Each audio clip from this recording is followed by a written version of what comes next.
Muy buenas noches, comunidad.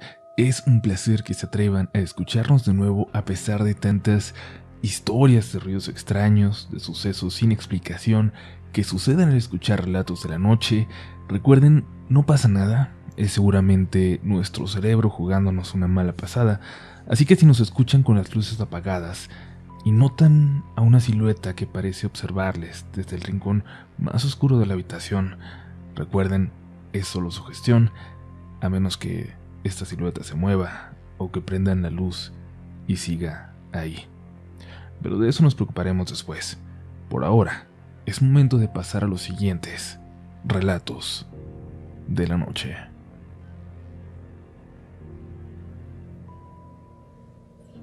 Era tarde cuando salí del trabajo, y es que esa noche me pidieron hacer horas extras y, como en otras ocasiones, ellos me apoyaron a mí con permisos, no podía negarme. Cuando salí y caminé de mi lugar de trabajo hacia la parada del transporte que me llevaría a casa, me pareció muy extraño no encontrarme a prácticamente nadie transitando esas calles. Eso no me pareció normal, pero lo dejé pasar pensando que seguramente era la hora. Yo no estaba acostumbrada a verlo así, pero bueno, podía ser natural. Llegué apenas a tiempo de tomar el último camión, cerca de la medianoche. Llegaría a mi destino aproximadamente 50 minutos después. Al bajar no había una sola alma alrededor, y el chofer se arrancó de inmediato para guardar su unidad en el corralón de la ruta. Esa, mi estación, era la última de esa corrida. Comencé a caminar el tramo que faltaba para llegar a mi casa, unas 13 o 14 cuadras. Fue entonces cuando comencé a sentir esa extraña sensación que tenemos cuando alguien nos observa, cuando no es necesario verlo, cuando simplemente sabemos que alguien está ahí. En repetidas ocasiones volteaba para ver si alguien me seguía, pero no se veía a nadie. Pero de pronto, sí logré ver algo, una sombra.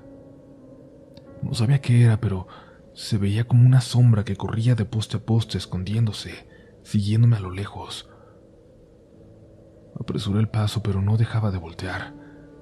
De pronto lo vi, ya bastante cerca, lo que me hizo comprobar que no se trataba de mi imaginación. Lo vi claramente y sentí cómo mi cabello se erizó, pues hasta una corriente de aire comenzó a arrastrar hojarasca de los árboles. El viento se volvió tan violento que tuve que cerrar mis ojos. Apresuré el paso tanto como me fue posible. Lo único que quería era llegar a mi casa. Aquella sombra no me dejaba de seguir, y faltando tan solo 2 cuadras, el suelo comienza a ser de adoquín. Ahí pude escuchar a eso que me seguía. Cómo sonaban sus pasos, como si fuera un caballo, pero claramente eran solo 2 patas. De pronto sonaron más rápido y cada vez más fuerte, como si se acercaran a mí. Corrí tan rápido como podía, ya sin voltear una sola vez. Llegué a mi casa y cerré la puerta detrás de mí con todas las llaves, con todos los seguros que tenía. Entonces, vi muy claramente cómo una sombra se reflejaba a través del vidrio de mi puerta. Algo se erguía en 2 patas detrás de ella. Vi las pezuñas reflejadas por debajo de la puerta. Aún hoy no sé qué pensar. No sé qué o quién me siguió aquella noche, pero no olvidaré el temor que me hizo sentir.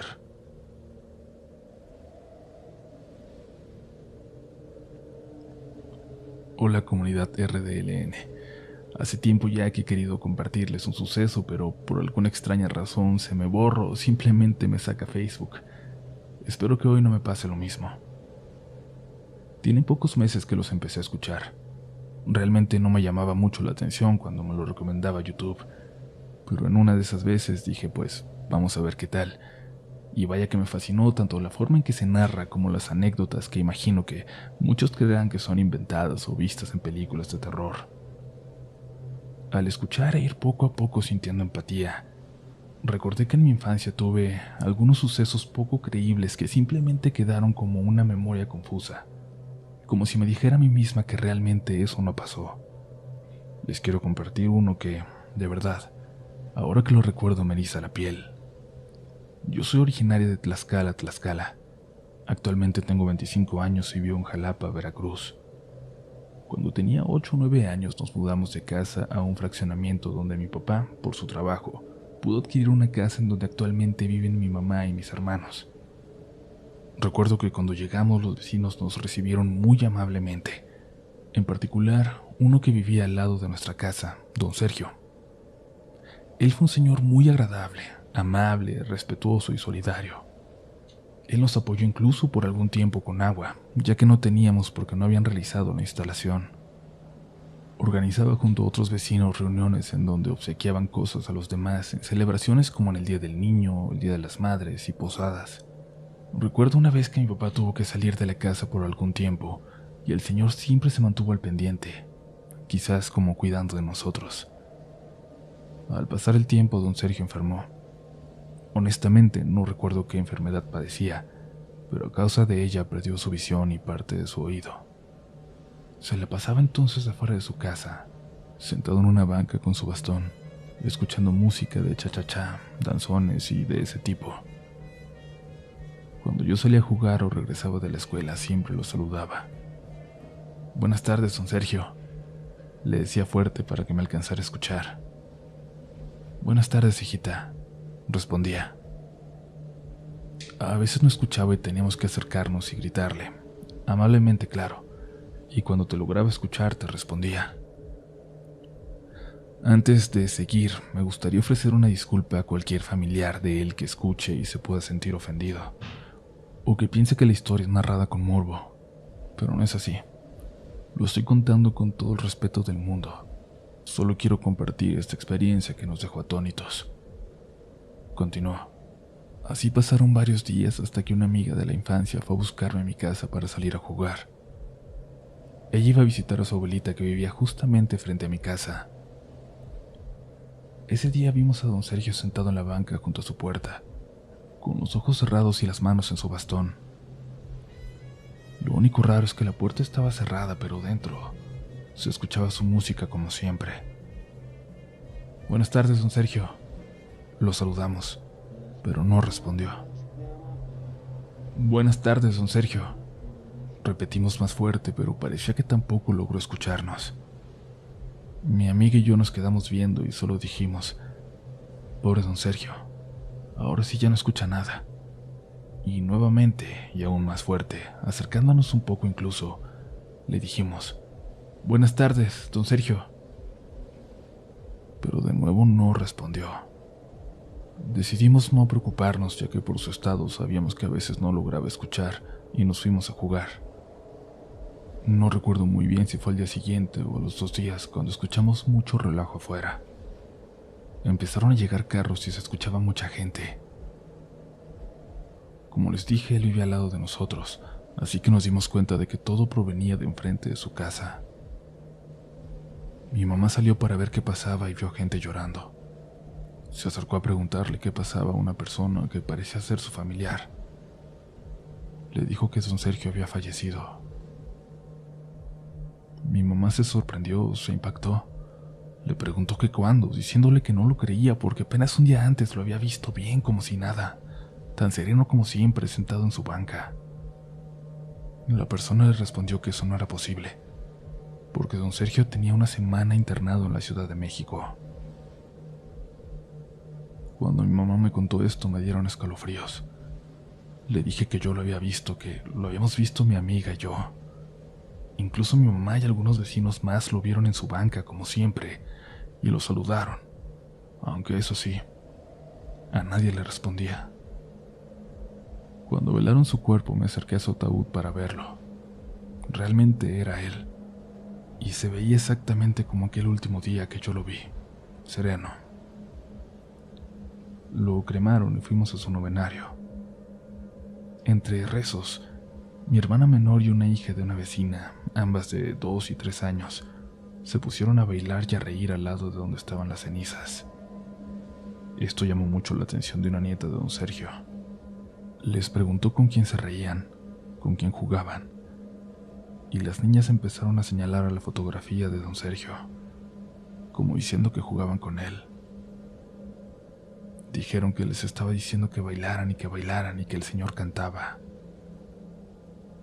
La nieta rompió en llanto y, según recuerdo, En ese momento solo pudimos iniciar una nueva oración. No sé qué pasó realmente ese día. Quizás se fue a despedir de alguna manera de aquellos que convivimos tanto con él. Pasaron varios días para que dejara de sentir escalofríos al pasar frente a su casa. Y es que de alguna manera sentía que él seguía ahí. Ojalá que ahora esté descansando en paz. Don Sergio. Gracias por seguir por aquí. Gracias por seguir escuchando. Nos da mucho gusto que hayas soportado las historias hasta ahora. Recuerda que si aún no formas parte de esta comunidad, la mejor de todo Internet, solo tienes que suscribirte a este espacio para que no te pierdas ni una sola de las historias que tenemos por contar. Continuamos con los relatos de hoy. Esperamos que los estés disfrutando, que los estés viviendo como si te ocurrieran a ti. Seguimos con Relatos de la Noche. Cada que paso por ese bulevar que rodea la ciudad no puedo evitar voltear a ver a las colonias que quedan por debajo. Las luces, las lámparas de sus calles. Son colonias pobres y olvidadas por el gobierno municipal. Los políticos van en campaña y abrazan a la gente y caminan por las calles llenas de lodo y prometen que todo mejorará. Pero siempre gane quien gane, las cosas siguen igual. Las calles de terracería siguen así. Siguen siendo tan inseguras como siempre. Las colonias vuelven a quedarse olvidadas. Sin embargo, lo que más me llama la atención, sobre todo cuando paso ya muy de noche, es aquella iglesia. Aquella construcción de madera que en algún momento tuvo un jardín verde bellísimo, que contrastaba con la tierra y el polvo alrededor. Aquella iglesia guarda una historia extraña, terrible. Yo conocí esta historia sin saber que se trataba de aquella iglesia, la cual desde tiempo atrás me gustaba observar. No sé de qué religión era, creo que nadie lo sabía, pero se dice que cuando la fundaron apenas 2 o 3 personas se acercaban a los servicios nocturnos, casi por pura curiosidad. Pero el pastor, el líder de esa comunidad, era muy carismático. Recorría las calles cercanas saludando a la gente. Se acercaba a los negocios. Cada que podía daba comida a las familias más necesitadas que, como agradecimiento a la ayuda constante, comenzaron a acudir. Y en algún momento los servicios se llenaron. 3 noches por semana, 3 semanas al mes. Todos los servicios, todas las misas llenas. Y se cuenta que luego incluso se veían carros de reciente modelo estacionarse sobre esas calles inseguras, y la gente se amontonaba a las afueras de esa pequeña iglesia, y eso sí lo llegué a ver yo, alguna vez, desde aquella curva en el bulevar. Recuerdo que me pregunté de qué podría tratarse, que podría estar reuniendo a tanta gente, pero supuse que era alguna fiesta del lugar. La gente de aquella comunidad se comprometió cada vez más, y llevaron plantas y flores y llenaron todo el terreno que rodeaba aquella iglesia en medio de esa colina, rodeada de nada. Lo cercaron como si fuera de su propiedad y lo llenaron de flores. Yo dudo que incluso aquel primer espacio donde estaba la construcción de madera hubiera sido ocupado de forma legal. Nada era muy legal en esa zona. La historia cuenta que hubo un servicio muy particular en el que el pastor hizo un anuncio, una petición. La gente se asustó y hubo quienes dejaron el lugar en el momento, y se quedaron entonces solo con la gente con más fe, y con la gente más humilde, y con algunos de los ricos que iban desde colonias lejanas de otra parte de la ciudad. Se dejaron de remolinar en la entrada. No, ahora eran servicios íntimos, a puertas cerradas, sin mucha música más allá de los cantos que ahora ya todos los fieles se sabían de memoria de principio a fin. Dicen que en una de esas noches, en el último servicio del mes, la gente entró como si nada. Abrieron las puertas. Algunos hombres salieron y metieron los carros de la calle hacia el terreno cercado alrededor de la iglesia. Aplastaron las flores y las plantas. Los metieron y rodearon aquella construcción. Luego entraron ellos, y los cánticos siguieron y cerraron entonces las puertas y apagaron las luces porque las ventanas se oscurecieron y nadie alrededor en esa calle sabía qué estaba pasando. De pronto hubo silencio. La gente de las calles cercanas no vio ningún movimiento. Nadie salió de la iglesia. Pasó la noche. Pasaron los días y los vehículos comenzaban a llenarse de polvo, y alguno que otro malviviente entró y se robó espejos y luces y llantas. Y el tiempo pasó. Algunas vecinas se preocuparon por las dos familias pobres que no habían vuelto a casa desde aquel servicio, y temiendo lo peor llamaron a la policía, que nunca llegó. Llamaron 2, 3, 4 veces más, pero nadie se presentó, como si a nadie le importara aquella desaparición. Los vecinos se pusieron de acuerdo y decidieron entrar, temiendo lo peor. Forzaron la puerta y se preparaban ya con trapos para cubrirse la nariz cuando escapara ese olor putrefacto, y se imaginaban el horror que podía esperarlos allá adentro, pero no encontraron nada. Cuando abrieron la puerta, lo único que encontraron fueron ropas tiradas por las bancas, como si la gente simplemente se las hubiera quitado y las hubiera dejado acomodadas como formando una persona, una silueta. La ropa interior por dentro, los pantalones, las camisas fajadas en ellos. Les llamó mucho la atención un montón de ropita pegada a la puerta. Era ropa de una mujer, una adulta y de 3 niños. Ropa muy humilde, muy vieja y desgastada, acomodada sin el cuidado de las demás. La ropa de la madre parecía cubrir la de los pequeños, con los brazos extendidos como si los protegiera. No había una sola cartera, un solo documento, ni señal de la ropa blanca que siempre llevaba el pastor, la ropa blanca que siempre usaba. Muchos salieron asustados de la iglesia porque, aunque no encontraron esa escena horrorosa que esperaban, de alguna forma, lo que encontraron fue peor. Algunos listos de malas costumbres se llevaron los carros, les quitaron lo que pudieron y lo vendieron a la chatarra. Poco a poco se fue cayendo aquel cerco y las plantas y las flores se fueron secando, dando paso de nuevo a la tierra caliente y a las espinas que crecieron de nuevo alrededor, recobrando su espacio. La iglesia sigue tal cual, en pie, y desde que yo sé esta historia, no puedo dejar de verla, nunca, al pasar por ese bulevar que rodea la ciudad y se asoma a las colonias más pobres.